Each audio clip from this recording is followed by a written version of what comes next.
काल आपण रात्रभर पाऊस पाहिला असेल मुंबईमध्ये आणि पहिल्या रात्रीच्याच पावसामध्ये मुंबईत आता मी तो टिपिकल शब्द वापरणार नाही मुंबईची झाली तुंबई वगैरे कारण हे खूप आम्ही आधी पण पाहिलेलं आहे आणि मला मुंबईला कुठचाही दुसरा शब्द वापरलेला आवडत नाही.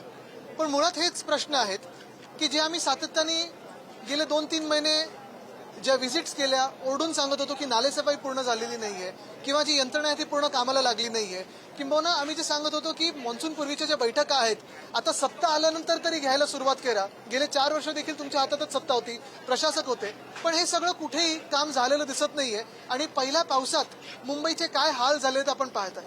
एकीकडे पाऊस झालाय हा 23-24 तारखेला म्हणजे जवळपास 1 महिना उशिरा.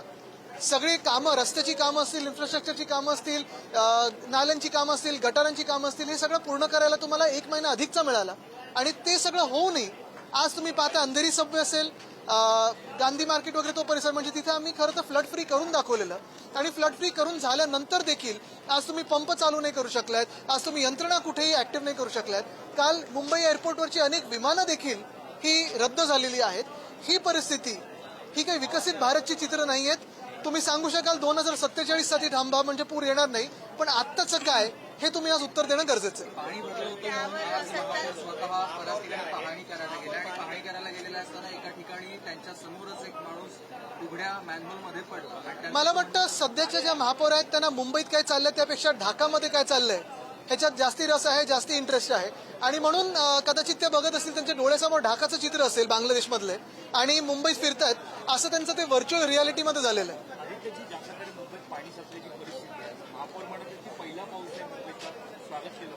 मुंबईत किंवा देशामध्ये पाऊस हा खरा अर्थमंत्री असं म्हटलं जातो देशासाठी, पण आज आपण पाहतोय जी काही कामं गेल्या 3-4 महिन्यात ह्यांचेच काही फोटो मग असं बोट दाखवताना मग हा नाला साफ झालाय का तो नाला साफ झालाय का, जे काही आरोप लावले ज्यांना ब्लॅकलिस्ट केलं त्यांनाच परत कॉन्ट्रॅक्ट दिले, हे सगळे घोळ घालून पुन्हा एकदा महापौरांच्या समोरच एका मॅनहोलमध्ये आपण पाहिलं असेल पहिल्यांदा हे चित्र पाहिलं मी की महापौर बघतायत आणि त्यांच्यासमोर मॅनहोलमध्ये कोणतरी एक व्यक्ती पडलेली आहे.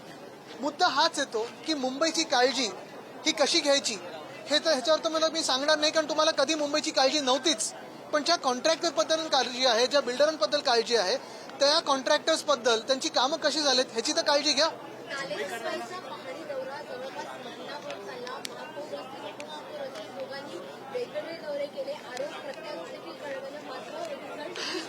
महापौर आणि उपमहापौरांमध्ये जे वाद होते ते लोकांसमोर आले, पण कुठेही जे पाणी दौरा होता त्याच्यातून काय साध्य झालंय समोर आलेलं नाही. आज मुंबईला बुडवून दाखवलेलं नाही हे आपल्या समोर आहे.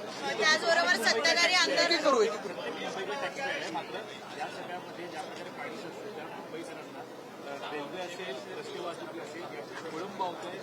नाही प्रत्येक मुंबईकर टॅक्स पेअर आहे, पण मुंबईला परतावा काय मिळतो केंद्र सरकारकडून, महाराष्ट्राला परतावा काय मिळतो ह्याच्यात एक वेगळा विषय आपण करूच. पण महत्वाची गोष्ट हीच आहे की आता आपण पाहिलं असेल गेले 1-1.5 महिना मुंबईमध्ये पाण्याचे टँकर हे वाढले होते. मुंबईत पाण्याचे कट्स हे 10% सांगत असताना देखील जवळपास 40 ते 50% पाण्याचा कट होता. अनेक ठिकाणी पाण्याचा दाब नव्हता आणि हे सगळं झाल्यानंतर अचानक काल पाऊस आला आणि महापौरांसमोरच एक मॅनहोलमध्ये व्यक्ती पडलेली आहे. म्हणजे ना तुम्हाला धड पाण्याचा दुष्काळ किंवा टंचाई सांभाळता येते आणि ना तुम्हाला धड पाण्याची अतिवृष्टी सांभाळता येते, पाऊस नाही सांभाळता येते, अतिवृष्टी पण झाली नव्हती काल रात्री.